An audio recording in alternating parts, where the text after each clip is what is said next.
यार जब अंशु ने बोला ना कि फाइनली मेरा अपना खून आ रहा है, क्योंकि मेरा अपना खून जो 3 लोग थे, मम्मी पापा और मेरा भाई, वो इस दुनिया से चला गया।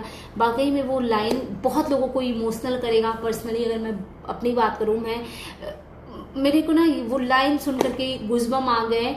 और जो भी व्यूअर्स हैं, मैं उनसे यही चाहूँगी कि प्लीज़ ऐसे टाइम पे उस बच्ची को हेट मत दीजिए, क्योंकि बहुत हेट मिलता है उनको, एक फैमिली की वजह से बहुत हेट मिलता है। तो प्लीज़ थोड़ा इंसानियत को जिंदा रखो। कोई एक छोटी सी बच्ची अपने अंदर एक नन्हा सा जान पाल रही है। प्लीज़ यार थोड़ा सपोर्टिव हो जाओ, थोड़ा सा ना किसी की खुशी में खुश होना सीखो। इतनी नफरत लेकर के कहाँ ही जाओगे।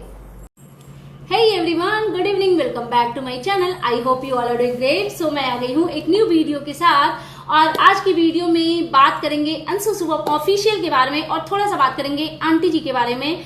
क्योंकि भाई ये लोग एकदम नहीं सुधरेंगे। इन लोगों ने कसम खा लिया है कि किसी भी कीमत पे ये सुधर तो नहीं सकते। तो दोनों के बारे में, क्योंकि थोड़ा थोड़ा टॉपिक है, ज्यादा कुछ है नहीं बोलने को, तो एक ही वीडियो में दोनों को कवर करेंगे। लेकिन उसके पहले अगर आप मेरे चैनल पे नए हैं तो प्लीज चैनल को सब्सक्राइब करना बिल्कुल भी मत भूलिए। ऑल्सो लाइक कर दीजिए। कॉमेंट बॉक्स में आप अपना पीओवी जरूर लिखिए। अब चलिए बात करते हैं। सबसे पहले अच्छी चीजों से शुरुआत करते हैं। तो अंशु शुभम ऑफिशियल के बारे में, तो कॉन्ग्रेचुलेशन अंशु एंड शुभम दोनों को।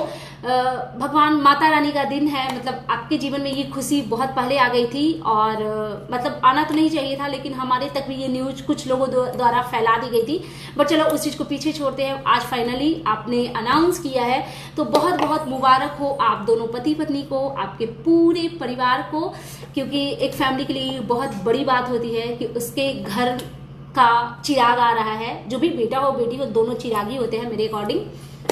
और मतलब घर का नया वंश, एक नई पीढ़ी आ रही है, ये बहुत बड़ी बात होती है। और एक लाइन जो अंशु ने बोली ना, उससे मैं काफी इमोशनल हो गई, क्योंकि मैं बहुत इमोशनल पर्सन रही हूँ। और पता नहीं क्यों मैंने ऐसे ऐसे लोगों को ना बहुत करीब से देखा है, तो मैं उन चीजों का पेन समझ सकती हूँ। एक लाइन इन्होंने बोली कि फाइनली मेरा खून आ रहा है। ये बहुत इमोशनल लाइन है यार। इन्होंने बोली कि 3 लोग जो मेरा अपना खून था, मेरे माता पिता और भाई, उन लोगों का साथ इनसे छूट गया। भगवान ने उनको बहुत जल्दी अपने पास बुला लिया।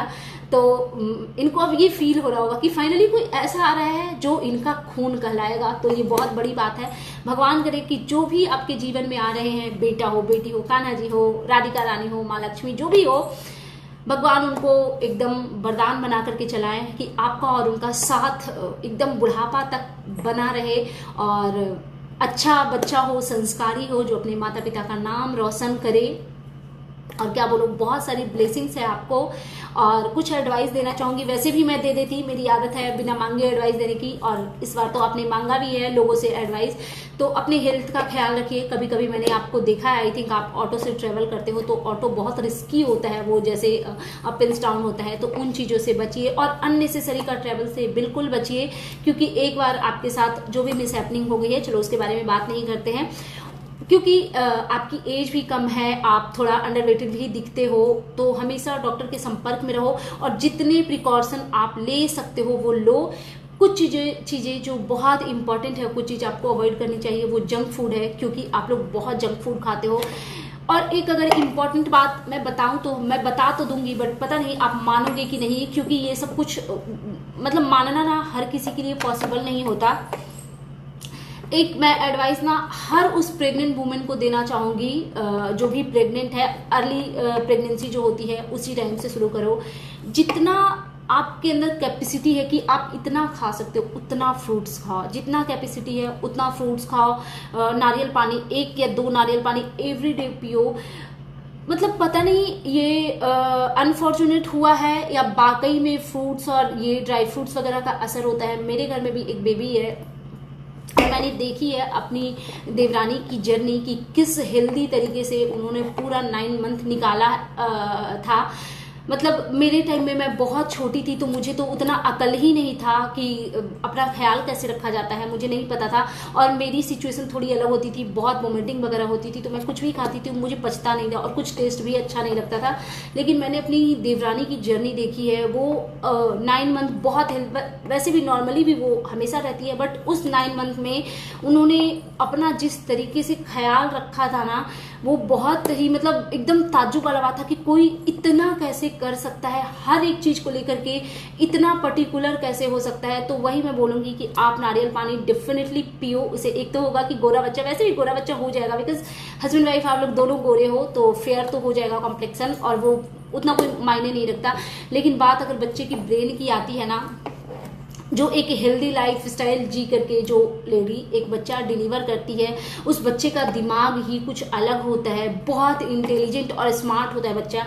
जो आपको छोटा से ही मतलब वो 2-3 मंथ का ही हुआ ना बच्चे में, आपको वो दिखने लगेगा कि वो किस तरीके से एक्टिव है। तो ये चीज आप डेफिनेटली करिए, अपनी केयर खूब खूब बढ़िया से कीजिए। और कुछ लोगों को ना प्रेगनेंसी के टाइम पे कॉन्स्टिपेशन का प्रॉब्लम होता है, बहुत सारे लोगों को होता है। तो क्योंकि पपाया आप खा नहीं सकते, उसको अवॉइड कीजिएगा। और गुआवा भी हमेशा नहीं खा सकते, बिकॉज कभी कभी होता है ना खांसी वगैरह का प्रॉब्लम हो जाता है, तो प्रेगनेंसी में खांसी सर्दी से बचना चाहिए। तो इस वजह से आप एक चीज कर सकते हो, जो उड़द वगैरह होता है, उड़द नहीं, मूंग जो हरा हरा वाला होता है, उसको फुलाइए और डेली खाइए। लेकिन वो आप पूरे 9 मंथ नहीं खा पाएंगी, क्योंकि टेस्ट ना कुछ दिन तो स्टार्टिंग में ठीक लगता है, बट फिर वो ठीक नहीं लगता। थोड़ा सा मूंग को फूलने डाल दिया करो, उसके बाद उसको नेक्स्ट डे मॉर्निंग में उसको पीस लो और उसका छीला नमक वगैरह डाल करके छीला बना लोगे ना, तो वो इतना मूंग का छीला, एक छीला में आप उसको खा सकते हो। और उससे आपका मतलब किसी भी महिला को अगर कॉन्स्टिपेशन का प्रॉब्लम है तो वो दूर हो जाता है, और आपका पेट वगैरह भी ठीक रहेगा। आपको खूब भूख भी लगेगा, मतलब वो मूंग का आप छीला खाओगे ना तो आपको हल्का हल्का फील होगा। क्योंकि अगर आप बहुत सारी चीजें अगर चाहते हो कि फ्रूट्स भी खाओ, टाइम पे रोटी चावल सब कुछ खाओ, तो उसके लिए थोड़ा मतलब डाइजेस्ट होना भी जरूरी है। तो वो जो मूंग का छीला है वो आपके खाने को डाइजेस्ट करने में आपकी मदद करेगा। तो प्लीज एक हेल्दी लाइफ स्टाइल को अपनाइए एटलीस्ट 9 मंथ के लिए। जंक फूड को एकदम ही अवॉइड कीजिए, एकदम अवॉइड कीजिए। उससे बहुत बहुत बेनिफिट होता है, क्योंकि लोग समझते नहीं है, लेकिन हम जंक फूड खाते हैं या कुछ भी तीखा तेल मसाला जैसी चीजें अगर खाते हैं तो बच्चे को तकलीफ होती है। ये सोच करके हर एक माँ को इन चीजों का केयर करना चाहिए कि हम जो खा रहे हैं ना वो मेरे बच्चे के लिए वो जा रहा है। तो होप सो कि आप करेंगी, अपने लाइफस्टाइल को थोड़ा चेंज करेंगी, क्योंकि देखा है मैंने बहुत जंक फूड आप खाती हैं। और बाकी बस कोशिश ये कीजिए कि किसी का भी आपसे दिल ना दुखे, चाहे आपका कोई दोस्त हो या कोई दुश्मन हो, पॉजिटिव रहने की कोशिश कीजिए। और वाकई में मैं आप दोनों हस्बैंड वाइफ के लिए इंक्लूडिंग योर पेरेंट्स सबके लिए बहुत खुशी हो रही है, क्योंकि आपके लिए बहुत बड़ी बात है। और बस इनके बारे में इतना ही, अब इससे ज्यादा क्या कहें। अब थोड़ी सी बात ना आंटी जी के बारे में कर लेते हैं, क्योंकि इन्होंने कल एक वीडियो डाला था, उसका थंबनेल लगाया था कि अब किसी को कुछ नहीं मिल रहा है तो देवी देवता को लेकर के आ रहे हैं। आंटी जी कैसी बातें करते हो, मतलब आपको रिएक्शंस के ऊपर रिएक्ट करने की इतनी चुल मची होती है कि आप सही गलत सच झूठ कुछ नहीं देखते हो। क्या आपने वो वीडियो नहीं देखी जिसमें आपकी बहू रानी जो है वो कॉलिन मार मार के भगवान जी के मुंह पे और पोछा मार रही थी, और पोछा भी किस कपड़े से मार रही थी, एक डस्टिंग वाला जो कपड़ा था जिससे वो अपने बॉल को पोछ रही थी, बॉल का सफाई कर रही थी, जिससे वो फर्श क्लीन कर रही थी, नीचे का मंदिर सारा क्लीन किया, उसी से रगड़ रगड़ के कॉलिन मार मार के भगवान जी की सफाई की। आपकी नजर में ये सब ओके है क्या? अरे यार, कभी तो आपके बच्चे अगर गलत है तो कभी तो उनको गलत को गलत बोल दीजिए। मतलब आप कह रहे हो कि कुछ नहीं मिला तो भगवान को लेकर के आपका कोई राइट बनता है क्या कि आप भगवान की इस कदर इस तरीके से भगवान की इंसल्ट करें? आपका क्या राइट बनता है?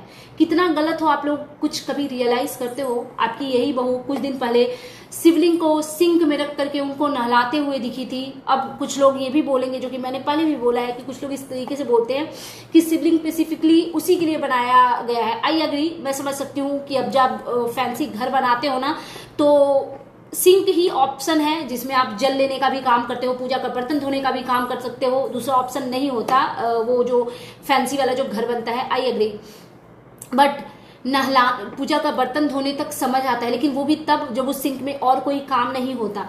लेकिन पूजा का बर्तन धोना, पूजा का कपड़े भगवान जी का धोना, वहां तक चीजें समझ में आती है। लेकिन शिवलिंग में ही रख के भगवान जी को नहलाना, ये कैसी मानसिकता है? भगवान का स्नान हम थोड़ी ऐसे करते हैं।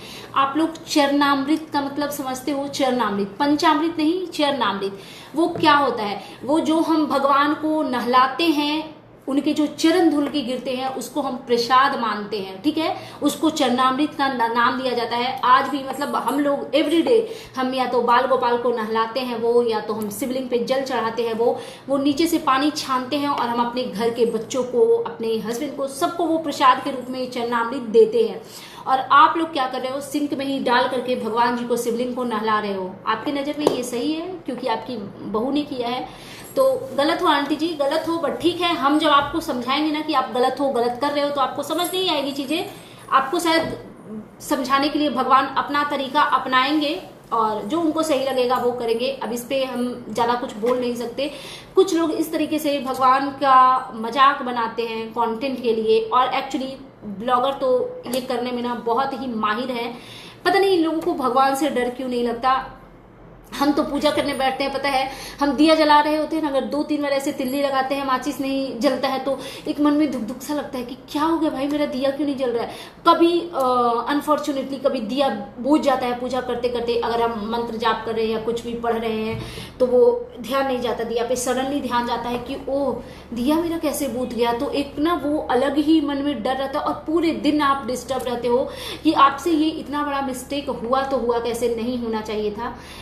लेकिन इन लोगों को शायद, ये लोग नास्तिक हैं, इनको किसी भी चीज का फर्क नहीं पड़ता है। बस अब इस पे और क्या ही बोले। सो दैट्स इट, ये था मेरा आज का reaction video. And you guys tell me कि कैसा लगा आपको मेरा ये रिएक्शन वीडियो। अगर आप मेरे चैनल पे नए हो तो प्लीज मेरे चैनल को सब्सक्राइब, खड़ा रही हूँ यार, सोचो आज फास्ट का फर्स्ट डे है और आज से ही मैं लड़खड़ा रही हूँ, तो आगे के 9 डेज मेरे क्या हालत होने वाले हैं। वैसे कुछ नहीं होने वाला है, मैं बहुत स्ट्रांग हूँ फिजिकली। सो दैट्स इट, ये था मेरा आज का reaction video. And you guys tell me कि कैसा लगा आपको मेरा ये रिएक्शन वीडियो। अगर आप मेरे चैनल पे नए हैं तो प्लीज मेरे चैनल को सब्सक्राइब कर लीजिए, वीडियो को लाइक करना बिल्कुल भी मत भूलिए। कॉमेंट बॉक्स में आप अपना POV जरूर दीजिए। Bye bye guys, take care, lots of love.